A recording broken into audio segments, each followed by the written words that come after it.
talking about the shrines and temples that we actually visited while we were in Japan. A frequent sight you'll see in Japan are Buddhist and Shinto shrines. Oftentimes, these temples and shrines are tucked away in neighborhoods, or they stand out obviously to visitors and tourists. During our class trip, we visited several of these shrines and temples. The first temple that we visited was the Sensoji Temple. It's one of Tokyo's most colorful and popular temples. The common features of this temple is Kaminarimon, is the big gate that you see right there. It's the Thunder Gate, and it's famous for its big red and black paper lantern. Once you pass this Thunder Gate, you reach Nakimisagori. It's a street lined with shops and vendors selling a variety of souvenirs for tourists.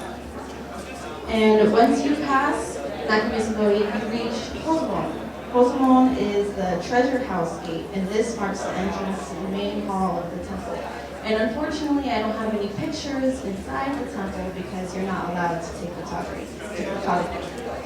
The next temple that we visited was Totaiji Temple in Nara. That's where you see all the nice bowing deer. This is the Great Buddha Hall. It holds the largest bronze Buddha statue in Japan. This building complex is one of the largest wooden structures in the world. It's an interesting feat because this building is only 2/3 its original size. To offer a comparison of how large the statue really is, the open palm of the Buddha is said to be as tall as a human being. One of the main attractions is the large Buddha, but another popular attraction is the temple. In the temple is a large pillar, and with a large hole at the base, the size of the Buddha's nostril. And it's said if one can pass through it, they will receive enlightenment in the next life. Sanjusan Gendo is in the city of Tokyo, and inside Sanjusan Gendo is 1,000 life-size statue of the 1,000 Arakanan. The 1,000 Arakanan has 11 heads and 1,000 arms to be able to better see and fight off the suffering of humans. These statues don't have 1,000 arms, but all the statues put together represent all of the 1,000 arms. Kyumizo-dera is a popular tourist destination in Kyoto. On site is a Buddhist temple and a Shinto shrine. Kyumizo-dera, the Buddhist temple, is famously known for its wooden stage.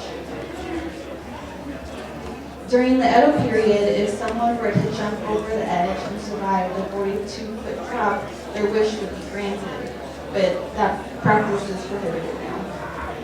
Also on the grounds is Owa Waterfall. It's a few feet away from the main hall, but there are 3 streams of water that fall into a pond. And it's said if one is to swim from one of the streams, one of their wishes will be granted as well.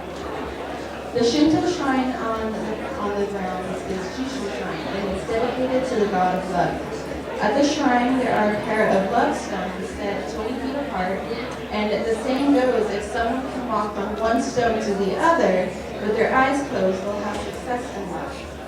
But you can get help from walking one stone to the other, but if you do, that means you'll need help or support in your love life. Ryoanji Temple is also in Kyoto, and it's one of Japan's famous rock gardens. It's a Zen garden, but its origin and meaning is uncertain, so it's up to the visitor to determine the significance of the rock garden. There are 15 rocks laid out, but depending on the vantage point, you can never see all 15 rocks at once. One is always going to be hidden. Kinkakuji, the Golden Pavilion, is a Zen temple in Kyoto. The top floors are covered entirely in gold leaf, and each floor is supposed to represent 3 different types of architecture. The bottom, Shinden, the second, Samurai, and the third, Zen. Kinkakuji historically is said to have or does house Buddha's ashes. And Miyajima Island is home to the Itsukishima Shrine.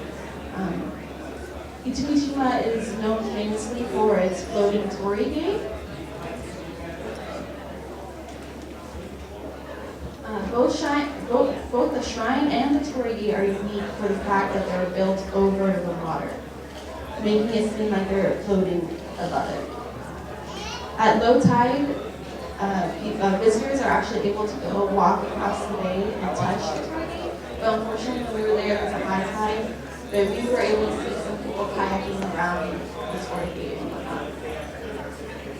Also, while we were there, we walked through the shrine. We passed by a wedding party taking photographs of their wedding ceremony.